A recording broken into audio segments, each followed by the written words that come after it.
أيها الذين آمنوا شهادة بينكم إذا حضر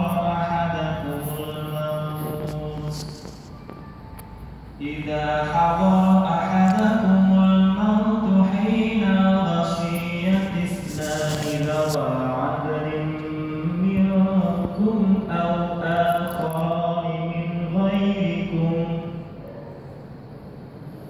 آخران من غيركم إن أنتم ضربتم في الأرض فأصابتكم مصيبة الموت تحبسونهما من بعد الصلاة فيقسمان بالله إن ارتبتم لا نشتري به ثمنا ولو كان ذا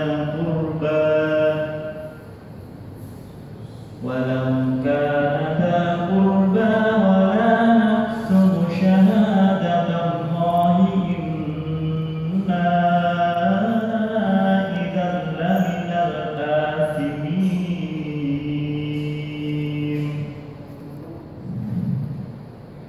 فإن عثر على أنهما استحقا إثما فآخران يقومان مقامهما من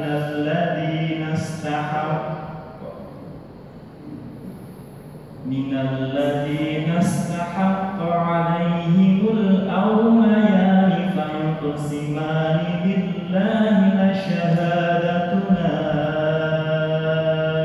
أحق من شهادتهما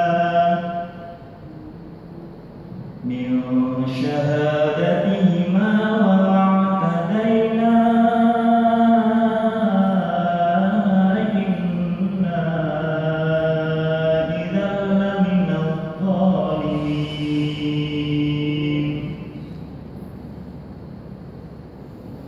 ذلك أدنى أن يأتوا بالشهادة على وجهها أو يخافوا أن ترد أيمان بعد أيمانهم واتقوا الله واسمعوا والله لا يهدي القوم الفاسقين صدق الله العظيم Sadaqallahu alazim wa sadaqa rasul wa nahnu kadzalika minasyahidin. Ikhwanatina fillah, kurang beberapa ayat lagi kita sudah hafal surat Al-Maidah.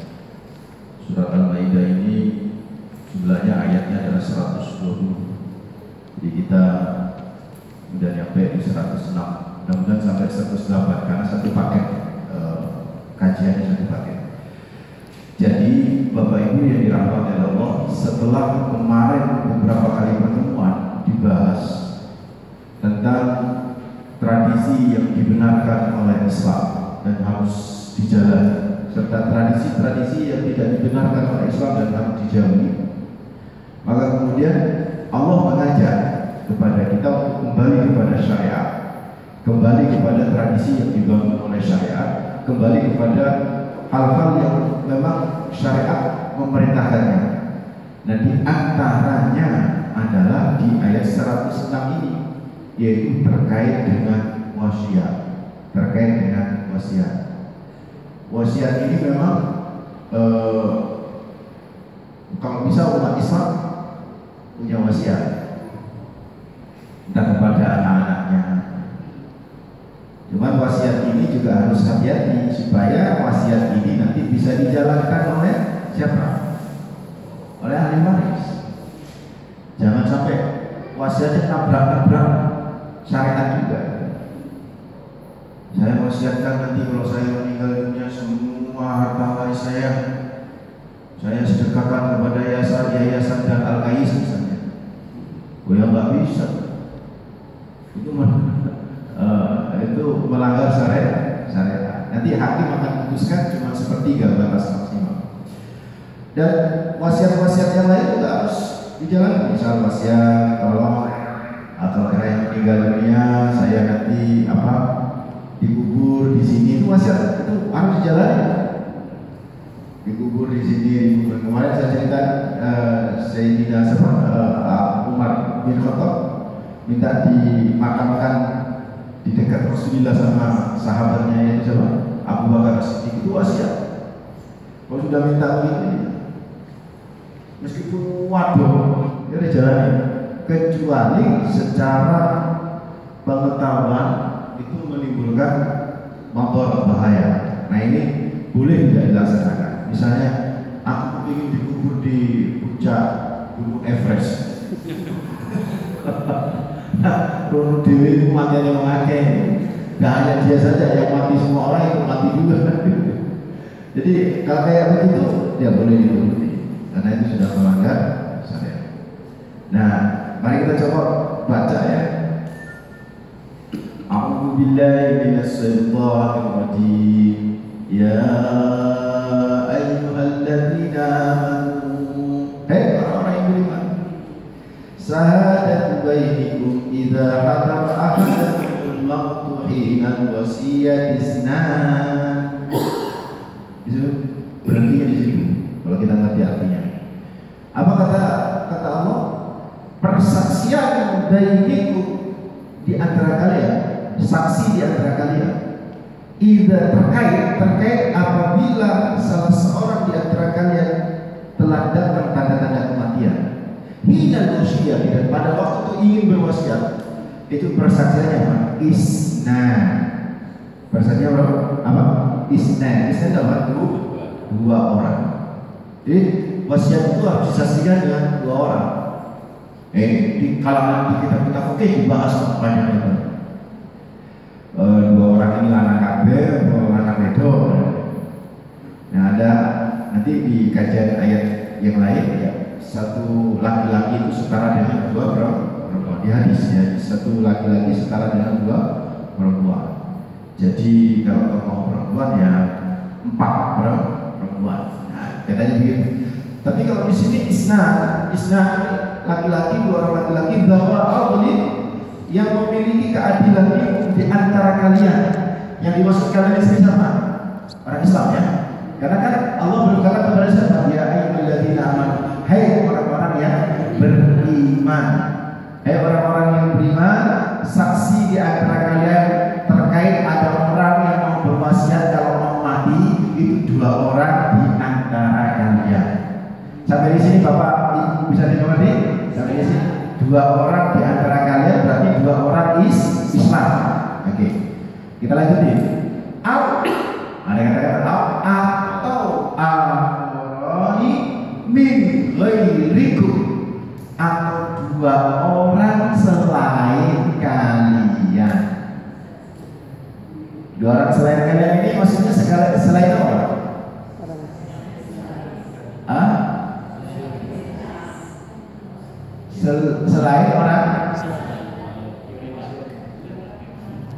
Selain orang beriman. Kan tadi pernyataannya saksi yang adil di antara kalian, kata Allah. Kalian siapa yang dimaksud? Orang beriman. Au akharani min ghairikum, atau 2 orang selain kalian. Nah, selain kalian maksudnya apa? Kafir. Hah? Kafir. Selain kalian, selain ya orang yang beriman. Disinilah terjadi berbeda pendapat di kalangan para ulama. Oh, berarti uang non muslim bisa jadi saksi, gitu. Ini sebagian ulama mengambil pendapat dari ayat ini, gitu.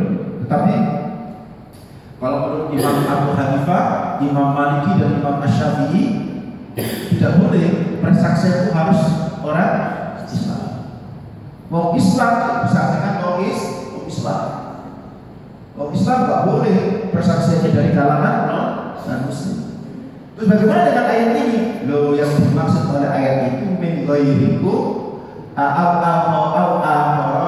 ghairikum, atau dua orang di antara kalian selain kalian, maksudnya selain kabilah kalian gitu. Tapi menerjemahkan gitu tuh yang nggak masuk akal. Kabilah itu lah. Iya, kan ayat ini kan berlaku semacam masa Pak. Nah kita masa pakai kabilah-kabilahan begitu. Oh, ini untuk juro saya mati, selain juro oleh gitu kan? Gimana gitu? Gak enak banget itu terjemahan kayak begitu. Tetapi menyatakan itu selain orang Islam juga, ya apa ya? Makanya ada ulama yang dibeda-bedain. Kalau persaksian itu menyangkut sosial, bahwa misalnya jual beli, saksi kan boleh yang non muslim yang bisa dipercaya. Tetapi mayoritas ulama memang tidak memperkenankan saksi itu dari kalangan non muslim. Sedangkan ulama-ulama yang lain memperkenankan saksi itu dari muslim, dari non muslim berdasarkan ayat ini. Al-akharani min ghairikum al-akharani min ghairikum in antum darabtum bil ardi wa asabatkum musibatul maut. Jadi kalau tak ketemu dua orang saksi dari kalangan orang beriman, maka kata Allah al-akharani min ghairikum, yaitu ya cari dua orang yang lain selain kalian yang beriman itu. In antum darabtum fil ardi, jikalau kalian melakukan perjalanan di bumi ini, fa asabatkum musibatul maut, maka ketika melakukan perjalanan itu tiba-tiba terkena musibah mau mati gitu, entah sakit, tanda-tanda kematian gitu, maka tidak apa-apa cari dua saksi yang ada di wilayah situ, meskipun di situ itu non muslim semua, tidak apa-apa, karena memang kalian kondisinya dalam perjalanan ke daerah-daerah yang ada di situ nggak ada orang yang beriman, yang adanya cuma non muslim, ambil. Nah ini kalau kita pakai pendapat ulama yang menyatakan boleh, ya ini yang terjemahan seperti itu Bapak Ibu yang dirahmati oleh Allah. Jadi Bunda, Pak, ini kan asbabun nuzulnya begini.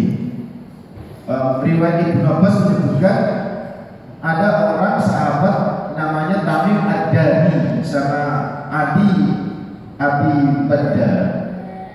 Tamim Ad-Dari sama Abi Badda ini sering berpergian Mekah, Yaman, Mekah, Syria, ini sering berpergian. Suatu saat ada namanya Budel Ibnu Abi Maryam, itu melakukan perjalanan ketika dikawal sama dua orang ini, sama-sama tadi Tamim sama Adi. Tamim sama Adi mengawal Budel ini, Budel Ibnu Abi Maryam ini dikawal. Nah ternyata Budel di tengah perjalanan, Budel ini kaya, dia bawa barang-barang dari Mekah ke Syam, dari Syam nanti barang-barang ini diambil, dijual, nanti balik lagi ke Mekah membawa barang-barang yang ada di Syam dibawa ke Mekah, nanti dijual di Mekah. Seperti itu perdagangan di Timur Tengah pada waktu itu. Nah si Budel ini kan dikawal oleh Tamim Ad-Dari sama Abi Badda tadi itu. Nah dikawal. Nah dalam perjalanan mau pulang, ini di satu tempat yang non muslim, satu daerah non muslim, gak ada muslim di situ. Ternyata Budel bin Abi Maryam ini jatuh sakit keras. Terus Budel berwasiat kepada dua temannya ini yang awal orang muslim kan, dua temannya ini Tamim Ad-Dari sama Abi Badda. Tolong ya, saya tulis surat. Dia tulis surat tanpa wasiatnya ini tidak diketahui isi suratnya. Dia bilang begini, tolong nanti barang-barang yang saya miliki ini kalau sudah nyampe di Mekah serahkan kepada ahli waris saya. Kalau saya memang akhirnya sakit saya tidak menyelamatkan saya meninggal dunia.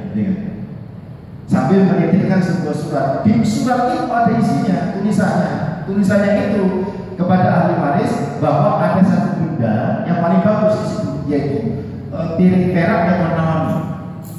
Piring perak warna-warni. Nah, dititipkan kepada dua orang sahabatnya ini tanpa tahu bahwa di wasiat surat itu ada tulisan tentang piring merah. Nah, dua piring merahnya itu di tengah perjalanan sama dua orang ini dijual. Sama dua orangnya. Karena nggak ngerti kan bahwa budaya itu sudah tulis bahwa itu ada piring merah ahli waris. Nyampe ke Mekah, surat dibaca sama ahli waris, dijual barang-barang itu, tapi yang hilang apa? Piring merah itu yang warna-warni. Ditanya, tuh mana piring merah? Lupa ada, saya membawanya apa yang ini adanya dari si budal itu. Ketika meninggal ya dia dapat warisan ini kepada kalian. Ya, tapi di surat ini ada. Enggak ada. Ya sudah, karena persaksiannya itu sudah disumpahkan. Memang enggak ada. Tak lama kemudian ternyata ada dua orang yang lain datang, yang dari daerah yang dijual itu datang dan membawa piring merah. Ini saya memang membeli piring merah dari dua orang itu, dari Tamim Ad-Dari sama Adi bin Abi Badda itu kan. Wah kaget. Terus keluarganya disumpah meskipun non muslim ini Pak disumpah. Dan Rasulullah menerima sumpahnya. Akhirnya disumpah sama. Nah ini turunlah ayat itu menceritakan kondisi itu kepada kita semua di sini. Perhatikan di sini. Jadi kalau Bapak Ibu ngerti ya sebab nuzulnya ini, ketika baca ayat ini paham gitu. Ya ayyuhalladzina amanu syahadatu bainakum idza hadara ahadakumul mautu hinal wasiyati isnan dawa aqlin minkum. Nah, ini sampai di sini kan Pak. Orang-orang yang beriman, persaksian di antara kalian apabila telah datang kematian di antara kalian ketika itu mau berwasiat, maka harus ada dua orang saksi di antara kalian, yaitu orang yang beriman. Tadi itu sebenarnya Tamim Ad-Dari sama Abi Abada tadi itu. Atau kata Allah, al-arani min ghairikum in antum darabtum lil ardi fa asabatkum musibatul maut. Atau kalian bisa mengambil dua orang saksi yang lain di antara selain orang Islam kalau di dalam perjalanan kamu jatuh sakit dan bisa menyebabkan kematian. Dan akhirnya diterima sama Allah. Cuma syaratnya apa? Perhatikan dari ayatnya. Tahbisunahu min ba'dis sholati wa yuqsimani billahi tabtum la nashtari bi. Kalau di tafsir itu ini tabtum itu bisa apa? Berhenti. Nanti saya jelasin kenapa berhenti. Jadi tahbisunahuma, maka kalian wahai hakim. Jadi kan akhirnya waktu ketutan nih Bapak Ibu, Bapak percaya ini yang orang Islam dulu setelah sebelum sudah bersaksi kan ada apa namanya malu, tapi untuk menuntut rasa malunya dia ngomong tidak bisa. Yang benar kami berdua, bukan mereka orang Muslim itu yang bersaksi yang membawa merah, tidak bisa. Maka seolah di ayat ini Allah menyatakan kepada Rasulullah, tapi sesungguhnya ayat ini menyatakan kepada hakim. Tahbisunahuma. Kalau begitu mereka berdua ditahan. Ditahan maksudnya jangan sampai boleh pergi dulu sampai bersumpah. Tahbisunahuma min ba'dis sholati. Nanti selesai sholat, fayuqsimani, maka mereka berdua harus bersumpah atas billahi, atas nama Allah, ini tertentu kalau kalian apa? Ragu. Makanya kalau di tafsir ini berhenti waktu. La nastari kalimat baru. La nastari bi samahu walau kana dha qurba wa la naktumu syahadatallahi idzal laminal athimin. Itu kalimat baru. Tapi memang dalam kajian tajwid bisa saja berhenti di situ. Tapi kalau kita ngerti tafsirnya, itu enak berhenti di situ. Ini itu ngomong kepada siapa? Kalau kalian ragu, ngomong kepada orang yang bersengketa. Kalau kalian ragu, sumpah, mengurusi sumpah, engkau hari sholat, wahai hakim, wahai penguasa, tahan dulu orang ini, jangan sampai pergi. Mungkin barang atau menyatakan, oh saya mau beli dari orang itu, terus pergi kan jadi sengketa kan? Kan dua orang sebelumnya sudah bersumpah menyatakan tidak membawa barang itu, kan jadi malu dan tidak ada bukti.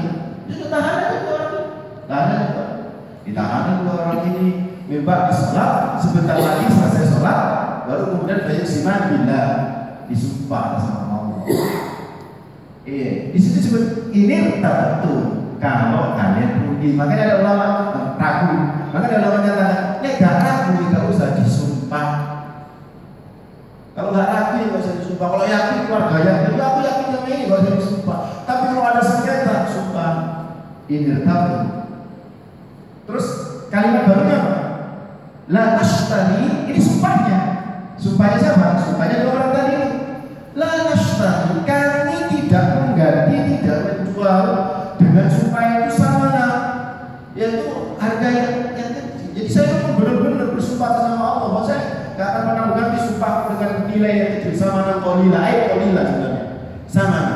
Walau kana dzurba, meskipun saya butuh duit dan itu saya peruntukkan dengan umpamanya saya berdusta, kan bisa saya dapat duit, saya berikan kepada kerabat-kerabat saya. Saya tidak mau, saya memang mereka baru menyatakan saya tidak mau menjual sumpah saya. Maka kemudian dilanjuti kata-katanya dan wala naktu, kami orang berdua tadi menyatakan tidak menyembunyikan syahadatullah, yaitu persaksiannya atas nama Allah. Inna, sesungguhnya kami, idzal lamina, inna, sesungguhnya kami kalau sampai bersumpah palsu, idzal laminal athimin, kami termasuk orang-orang yang berbuat dosa. Jadi dua orang ini sungguh-sungguh sebenarnya sungguh-sungguh. Apa yang bisa kita ambil? Kita lanjutin dulu ya, biar khatam sampai 3 ayat, terus kita nanti ngambil beberapa filosofis di ayat ini. Fa in uthira ala annahu mastahaqqa isman fa akharan yaquman maqamahuma min alladhina istahaqqa alaihim al-awliyan fa yuqsimani billahi la shahadatuna ahaqqu bi shahadatihima wa ma'tadayna inna idzan lamin adh-dhalimin. Fa in uthira ayat 5. Kalau kemudian diketahui, jika diketahui ala annahuma, bahwa keduanya itu istahaqqa, ternyata berbuat dosa, artinya berbohong. Kalau diketahui akhirnya dua orang lain yang sumpah itu, yang non muslim tadi itu, dua orang non muslim itu ternyata istahaqqa isman. Istahaqqa iman itu dia berhak dia mendapatkan dosa. Maksudnya apa? Maksudnya dia sumpahnya bohong memang. Fa'akharani yakumani maqamahuma min alladhi istahaqqa alaihim al-awliyani. Dua orang dari kalangan ahli waris bisa bersumpah menempati posisi keduanya. Jadi diganti sumpahnya. Udah saya kan nanti ngambil sumpahnya. Dan sumpahnya dua dari kalangan ahli waris ini nanti yang akan diterima. Jadi ahli waris tadi kan menyatakan memiliki kriteria itu tadi. Ya sudah, ahli waris menyatakan berdasarkan surat apa? Surat apa? Wasiat. Jadi kalau kemudian terjadi sengketa itu, akhirnya berdasarkan surat wasiat ini kami bersumpah menempati dua orang muslim yang akhirnya ternyata juga berbohong, misalnya. Kan itu ada kata-kata fa'in usir. Kalau diketahui berbohong, maka setelah mereka diganti dengan dua orang dari kalangan ahli waris, fayusimani billahi, mereka berdua bersumpah atas nama Allah. Apa isi sumpahnya? Isi sumpahnya menyatakan la syahadatuna ahaqqu min syahadatihima. Syahadat persaksian kami berdua lebih berhak, lebih benar ketimbang persaksian mereka berdua. Wa ma'tadaina, dan kami tidak akan pernah melampaui batas. Inna al-kafra idzal laminadh dhalimin. Sungguh kami termasuk orang-orang yang berbuat zalim. Ini lebih parah daripada asini. Asini berbuat dosa. Nek dosa dilakukan itu jadi zalim. Itu beda kan? Kalau di ayat yang di atasnya idzal laminadh dhalimin. Jadi karena memang ketahuan bohong sekali. Tapi nek wis bohong mana itu enggak dosa kok bahwa itu. Disebut sama Allah zalimin. Bagaimana orang kalau tobat umat, mari dosa melakukan mana, mari dosa melakukan mana, mari dosa melakukan mana. Ini termasuk idallal minadh zalimin. Itu saudaraku tentang sumpah. Lanjutannya apa? Zalika adana ayyatu bisyahadati ala wajhiha. Yang demikian, kenapa harus pakai sumpah-sumpah segala? Kenapa harus pakai sumpah segala? Kalau dalam kondisi ragu, zalika adana, yang demikian itu supaya lebih dekat. Ayyatu bisyahadati, yaitu mereka mendatangkan sumpah tersebut ala wajhiha, atas apa adanya. Jadi kalau memang benar ya sumpahlah atas apa adanya. Atau mereka khawatir anturadda aiman ba'da imani, atau mereka khawatir sumpahnya itu nanti dikembalikan kepada ahli waris setelah mereka melakukan sumpah yang palsu. Kalau dikembalikan ke ahli waris kan jadi malu ya. Wis ado-ado mengatakan saya membawa ini, ternyata dia sumpah palsu, dikembalikan kepada ahli waris dikatakan itu dia mereka yang berbohong dan lain sebagainya, ada surat persaksian. Terus yang tadi sebelumnya 2 orang sahabat itu tambah susah lagi kan, karena dia berbohong lagi gitu kan. Nah itu kan menjadi malu. Maka dari sini yang namanya sumpah itu, yang bisa kita simpulkan Bapak Ibu yang dirahmati Allah. Maka di sini Allah nyatakan wattaqullaha wasma'u, takut sama Allah urusan dengan sumpah. Urusan sumpah harus takut sama Allah, wasma'u, dan dengarkan terkait dengan sumpah, isinya dengarkan. Isi sumpah itu penting. Nanti saya jelasin isi sumpah. Wallahu la yahdil qaumal fasiqin. Allah tidak akan memberikan petunjuk kepada orang-orang yang berbuat fasik. Apa yang bisa kita simpulkan? Bapak Ibu, 3 ayat ini. 1. Sumpah itu harus ausimani billah. Harus atas nama apa? Allah. Jadi kalau ngapunten bapak-bapak, ibu-ibu, kadang-kadang orang-orang kan bersumpah kan begini. Demi Allah. Demi Allah apa itu? Demi Allah itu bukan sumpah. Ya demi Allah aku bersumpah, itu sumpah. Tapi kalau demi Allah itu bukan sumpah. Itu bisa jadi untuk Allah. Ya, demi Allah kan bisa jadi untuk Allah. Tapi kalau ada kata-kata demi Allah aku bersumpah, itu baru jadi sumpah. Atau kalau pakai bahasa Arabnya wallahi atau billahi atau tallahi, pakai hi. Jadi kalau ada bapak bersumpah, ditanya sama ibu, Pak kok boleh begini? Ya ada rapat. Sumpah wallah rapat. Nah, wallah rapat itu bukan sumpah. Kenapa? Kalau sumpah itu harus wallahi, itu sumpah. Kalau sudah wallahi, sudah nggak berani. Kalau sudah wallahi, kalau dia mau bohong, biasanya nggak berani. Nah itu saudara gue dengan itu Allah sumpah itu seperti itu. Makanya pantas saja ya kebanyakan anggota DPR itu melanggar sumpah. Ya karena sesungguhnya mereka nggak bersumpah. Mereka tuh nggak bersumpah. Jadi gimana sumpah? 500 orang lebih anggota DPR itu 90%, 80% kan muslim. 80% itu berarti 400 orang, dekat 400 orang. 400 orang itu disumpah. Yang maju itu berapa orang? 1 orang wakil. Jadi muslim 1 orang, Kristen 1 orang, yang Hindu 1 orang, kan begitu tuh. Yang disumpah yang di depan. Yang gurih melok-melok. Berdiri kan, berdiri. Kalau toh sumpahnya benar, demi Allah aku bersumpah, demi Allah aku bersumpah. Sehingga kita ngomong, saya gurih-gurih. Gak sumpah. Jadi kalau mereka melanggar, tidak melanggar sumpah. Karena apa? Mereka sumpah. Itu namanya sumpah massal. Kayak nikah massal. Nikah massal itu akadnya satu-satu, apa akadnya bareng-bareng. Masa nikah massal akadnya bareng-bareng. Apa bujune podo kabeh enggak? Mesti akadnya satu-satu kan? Satu mempelai, satu pasang mempelai, satu akad itu gitu. Saya berharap kalau bisa sumpah jabatan itu yang massal itu kalau bisa per 5 orang disumpah itu jelas.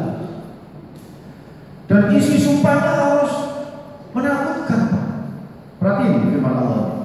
Au yakhafu. Kenapa sumpah itu dihadirkan? Karena mereka supaya takut anturadda aiman ba'da aiman. Takut sumpahnya yang sudah diucapkan itu dikembalikan lagi kepada ahli waris. Yang ternyata posisi ahli waris itu berarti kan dihukumkan. Guna ibu keliru, sumpah palsu, berarti sumpah palsu yang dia lakukan diketahui oleh banyak orang. Itu kan malu. Makanya orang kalau bersumpah itu harus benar nih isi sumpahnya. Saya bersumpah, saya tidak akan menyalahgunakan jabatan saya. Itu terlalu enteng. Terusin saja. Saya bersumpah demi Allah. Ada saya bersumpah demi Allah. Ada demi Allah. Tidak akan menyalahgunakan jabatan saya. Kalau saya menyalahgunakan jabatan saya, maka Allah akan mengadab saya dan keturunan saya. Wah, gede ini. Kalau sumpah seperti itu, insya Allah. Tapi ini jadi wong yang beriman. Sumpah itu urusan dengan iman. Meskipun materi yang bodoh, ya tetap aja jalan. Kecuali benar-benar beriman. Di markas kita di Minggu yang warga sini, saya tinggalkan di Cekuradayan. Di Cekuradayan itu 50-50 antara yang Muslim sama yang non Muslim. Saya hanya dapat setahun 2 tahun pindah di situ. Saya pindah tahun 98, tahun 2000-an lah kejadiannya. Tiba-tiba ada yang telepon ke rumah. Itu menjelang maghrib. Setelah asar, ada Pak Ustadz ini, Pak Ustadz Junaidi ya, iya. Saya Bu Sulaiman. Bu Sulaiman mana? Bu Sulaiman itu tetangga Ustadz yang dibocorkan. Oh iya. Ada bisa saya bantu? Bu Sulaiman ini, saya kasih tahu Bu Sulaiman ini non Muslim Chinese. Namanya Bu Sulaiman. Ada yang bisa saya bantu? Ada Pak Ustadz. Bisa nggak Pak Ustadz datang ke rumah saya? Saya ada yang saya ingin bicara. Saya datang, ya dekat kan? Ternyata di situ ada 2 orang lagi, terus ada berangkas yang terbuka. Bu Sulaiman ini ngajak saya ngobrol, Pak Ustadz. Saya sesungguhnya punya berangkas. Isi berangkas itu ada permata. Nah saya nggak bisa buka berangkas itu karena kodenya lupa. Itu peninggalan orang tua. Maka saya telepon perusahaan berangkas ini. Berusaha mengutus 2 orang, setengah bayar sama yang muda untuk membongkar berangkas itu. Dari mulai jam 10 Pak Ustadz sampai sore ini belum terbuka sampai pas waktu adzan, istilahnya pas waktu adzan asar. Saya kebelet pipis Pak Ustadz, saya kebelet pipis sebentar, saya keluar itu berangkas sudah terbuka. Dan 2 orang ini mengaku tidak ada apa-apanya di dalam berangkas. Lupa nggak bisa, orang tua saya bilang ada permata itu. Tapi buktinya ini kita buka. Hanya selisih 5 menit itu terbuka, tidak ada orang. Dari tadi juga saya dibuka-buka. Ketika ibu ini pergi ke dalam, sebentar 5 menit keluar lagi. Saya bilang, saya bantu apa ya? Emang saya dukun bisa mengembalikan permata itu di tempatnya. Ya, baik, bentar. Saya kembali ke ruang tamu. Jadi kan Muslim saya bilang. Kalau ngomong berdua, iya saya Muslim. Mau saya sumpah sama. Siap, gitu. Siap, Pak. Saya kan bawa Al-Quran. Bukan saya taruh di atasnya. Saya cuma pegang aja.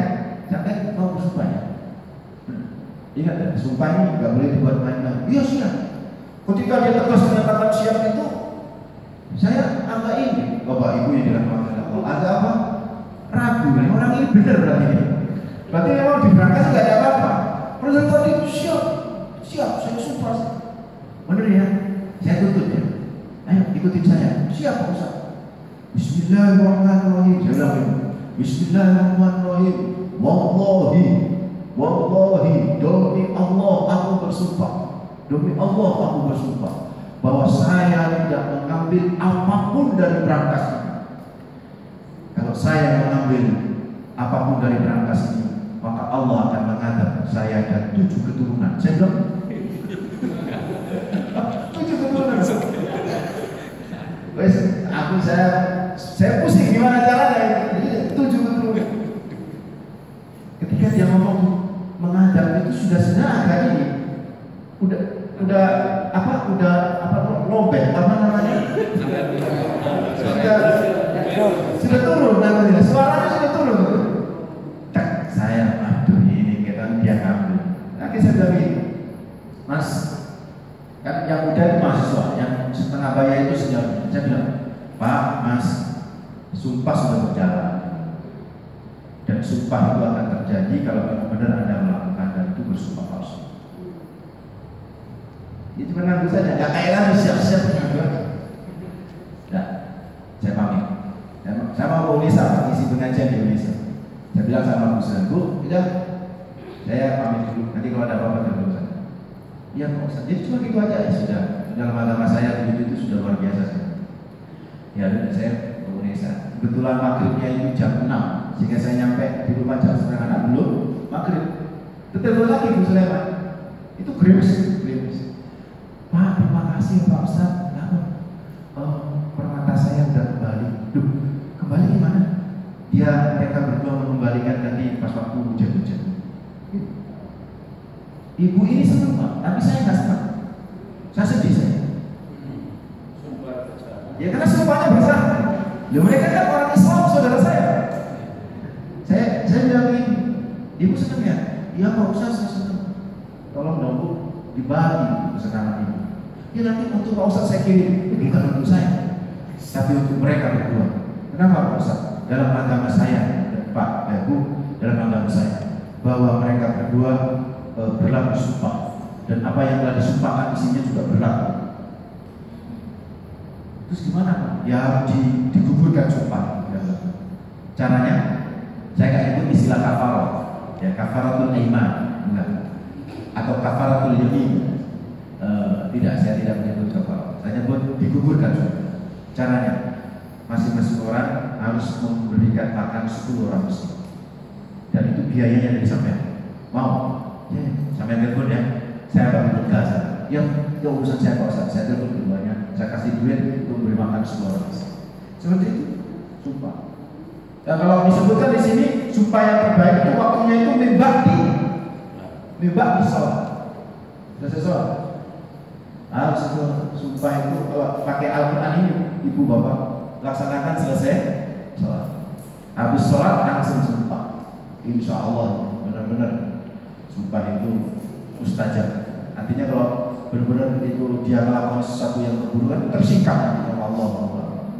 Jadi sumpah itu adalah sesuatu yang sangat luar biasa bagi kehidupan kita. Wallahu a'lam. Yauma yajma'u Allahu rusula fa yaqulu madza ujibtum qalu la ilma lana innaka anta 'allamul ghuyub. Ini sudah masuk materi yang baru dan ini hampir mau selesai untuk surat Al-Maidah. Wallahu a'lam. Ada pertanyaan?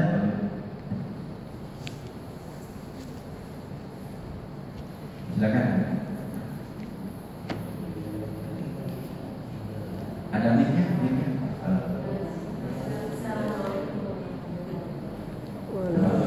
Pakai mic.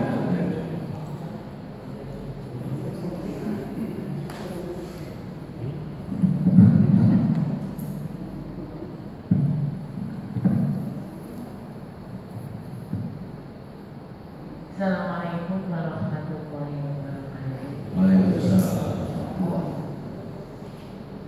Saya suka sebetulnya bertanya. Apa? Suka. Agak di luar tema. Yeah.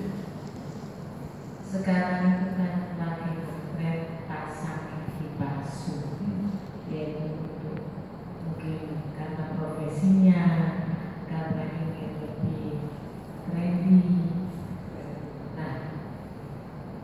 Itu yang pertama. Yang kedua beda. Beda. Yang pertama ini bagaimana seandainya orang itu meninggal. Apa sebaiknya kita pasang gigi, bukan saya, kita dari Anda pasang gigi itu apa sebaiknya yang permanen atau yang non permanen? Nah, kalau yang permanen, kalau meninggal itu hukumnya bagaimana? Itu yang pertama.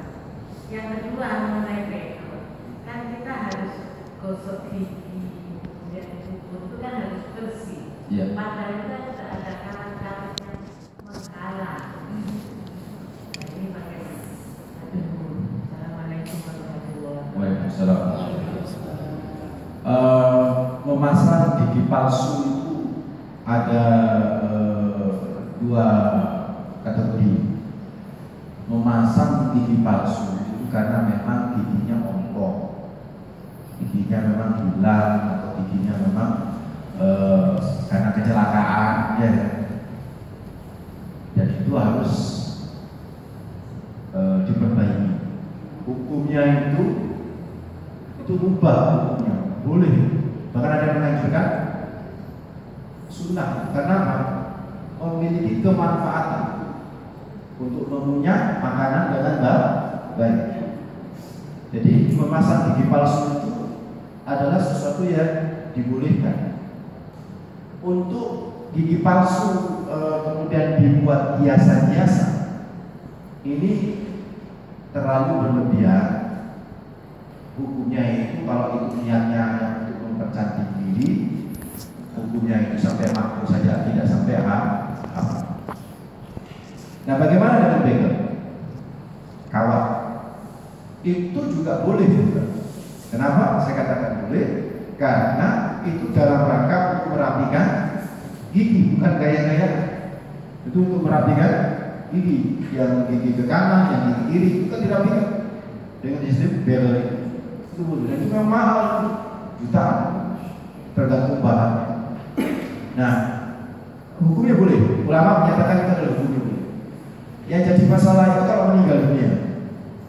Kalau meninggal dunia, apakah gigi palsu itu harus dicabut? Sebagian ulama menyatakan sesuatu yang menempel di tubuh dan bisa diambil, maka ambillah itu ketika meninggal dunia. Jangan dijadikan satu. Kalau giginya ini permanen, gigi palsu permanen, jangan diambil. Nah, gigi palsu itu yang tidak permanen, seperti kawat gigi bekel itu kan bisa diambil, itu diambil karena masih memungkinkan untuk diambil. Tapi kalau diambil itu malah membuat bahaya, ya jangan diambil. Seperti misalnya ada orang patah, ya, terus ada platino, pen, ada pen. Itu kalau sampai meninggal belum diambil pennya, tidak apa-apa di dalam yang di luar tubuh itu yang harus diambil, karena itu bisa diambil supaya tidak masuk ke liang lahat. Kecuali yang di liang lahat itu hanya baju kafannya itu saja, di luar itu apa? Ya, begitu. Satu lagi. Ya, saya. Bagaimana kalau orang muslim bertato? Ya. Itu menurut saya, kalau yang permanen kan hampir tidak bisa dibersihkan. Ya. Tapi yang non permanen katanya bisa. Ya. Nah, selama ini, selama pemasangan tato itu, sholatnya bagaimana? Bersucinya? Ya. Ya. Tato hukumnya adalah haram. Yang permanen. Tato yang permanen adalah hukumnya haram. Kalau sudah kadung bertato dan sudah sadar, tidak perlu dihapus. Tidak perlu dihapus. Kalau tatonya cuma sedikit seret, dihapus, nggak mau. Tatonya cukup. Kalau dia sadar, ya nyaji. Wajahnya. Tora Sudilo itu begini. Ya saudara sekarang dia sudah ngaji, ya usah dihapus. Gimana cara hapusnya? Melukai itu dua harus. Kemungkinan di kemudian hari ada teknologi yang bisa menghapus, ya lebih baik dihapus. Yang tanpa melukai misalnya, lebih baik dihapus. Bagaimana sholat yang bisa diterima? Tidak bisa. Bisa diterima karena tato itu menyatu dengan tubuh bulan. Jadi menjadi darah dan menjadi kulit tato itu. Jadi tidak menjadi pemisah antara kulit dengan air, tidak, karena itu sudah menyatu. Gitu. Beda dengan tato non permanen. Kalau tato tidak permanen, itu hukum asalnya boleh dengan catatan. Pertama, gambarnya itu bukan gambar yang diharamkan sama Allah. Ya, misalnya gambar salib, oh boleh haram. Meskipun permanen, haram. Atau gambar mucetung, kenal itu orang punya gambar mucetung, itu wajahnya mucetung, itu boleh, haram. Ya kan? Gambar dewa, haram. Itu satu, ya gambarnya itu jangan sampai yang membuat menjadi haram. Yang kedua, bahannya harus bahan yang bukan waterproof, yang tahan air, harus alami. Yang ketiga, bahannya harus halal, itu boleh, non permanen, ya. Itu yang disebut hina. Di kalangan etnis tertentu Pak, kalau nikah, oh perempuan ini hina itu 1 minggu belum habis, 1 minggu udah hilang. Dan hina itu bagi perempuan itu sunnah, Bu. Hina itu. Pada suatu saat Rasulullah itu pernah diberi sesuatu oleh seseorang dari Bani Tabir. Terus Nabi tanya, itu laki-laki atau perempuan? Itu laki atau perempuan? Kan kelihatan tangannya saja. Itu laki atau perempuan? Terus sahabat Aisyah, istri beliau Aisyah radhiyallahu anha itu perempuan ya Rasulullah. Loh, perempuan kok gak ada apa? Henanya gitu. Karena yang menunjukkan dia perempuan ini ada gambarnya. Gitu ya. Nanti pergi ke wayang, pergi ke itu kan ada sekarang lukis henna ini. Itu bagus, istri-istri itu pakai henna itu bagus. Tapi harus selama bahannya itu alami, tidak waterproof, halal, harus. Itu kan buat berwudu kan tembus, itu seperti pacar. Tembus air. Ya. Terima kasih. Iya, jangan. Yang lain cukup. Mudah-mudahan bermanfaat. Kita ini istighfar. Astagfirullahaladzim. Astagfirullahaladzim. Subhanallah. Hamdika. Astagfirullahaladzim. Astagfirullahaladzim. Kita baca asal. Bismillahirrahmanirrahim. Asal. Innal insana lafi khusr illa alladziina aamanu wa 'amilus shalihati wa tawassaw bil haqqi wa tawassaw bis sabr. Wa sallallahu alaihi wa sallam. Alhamdulillahi rabbil alamin.